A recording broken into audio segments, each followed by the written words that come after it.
Hello everyone, প্রথমেই বলে দিচ্ছি খুঁত ধরবে না। আমি বাবা বিগিনার ইউটিউবার, আমি কিছু পারি না। যাই হোক, তাও আজকে নিয়ে চলে এসেছিলাম একটা নতুন গেট রেডি ভিডিও। তো চলো, আজকে আমি যাচ্ছি ক্লাসে যাব, তাই আমি এই ড্রেসটা আজকে পরে ক্লাসে যাব। তো দেখো, ম্যাজিক করে ড্রেসটা কিন্তু আমি পরে নিলাম। এই ড্রেসটা তোমরা আগেও দেখেছো, তাও জিজ্ঞেস করি কেমন লাগছে অবশ্যই জানিও। সিরামটা আমি কখনো স্কিপ করি না, তাই সিরাম তো অবশ্যই মাখতেই হবে। তাই আমি সিরামটা সুন্দর করে ডইলে ডইলে লাগিয়ে নিলাম। তারপর কিন্তু আমি কাজলটা পরে নিলাম। দেখো সুন্দর সুন্দর কালি কালি আঁখে। যাই হোক, তারপর আমি একটু ফেস পাউডার লাগিয়ে মুখটাকে সাদা করে নিলাম। অনেক কালা কি না। তারপর আমি একটু সুন্দর করে ঠোঁটটাকে এঁকে নিলাম। তারপর দিয়ে দিলাম একটা পিঙ্ক পিঙ্ক লিপস্টিক। তারপর আমি বেলাভিটা সেন্ট নিয়ে নিলাম।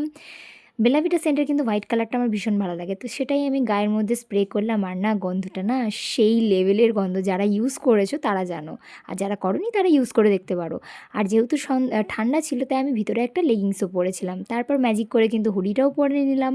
এই হচ্ছে আমার সেই হুডি। দেখো গাইজ, এই হুডিটা আমার ভীষণ পছন্দ আর ফেভারিট।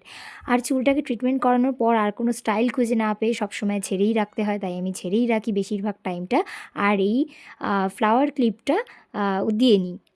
এই ফ্লাওয়ার ক্লিপটা আমার কিন্তু লাইভে ভীষণ ভাইরাল। তো যাই হোক, এইটা আমি লাগিয়ে নিই।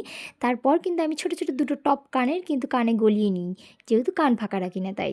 তারপর কিন্তু আমি একদম হয়ে যাই রেডি। অবশেষে জিজ্ঞেস করবো ভিডিওটা কেমন লাগলো অবশ্যই জানিও। ভালো লাগলে লাইক কমেন্ট সাবস্ক্রাইব কিন্তু অবশ্যই করতে হবে। দেখা হচ্ছে নেক্সট কোনো সুন্দর ভিডিওতে। বাই।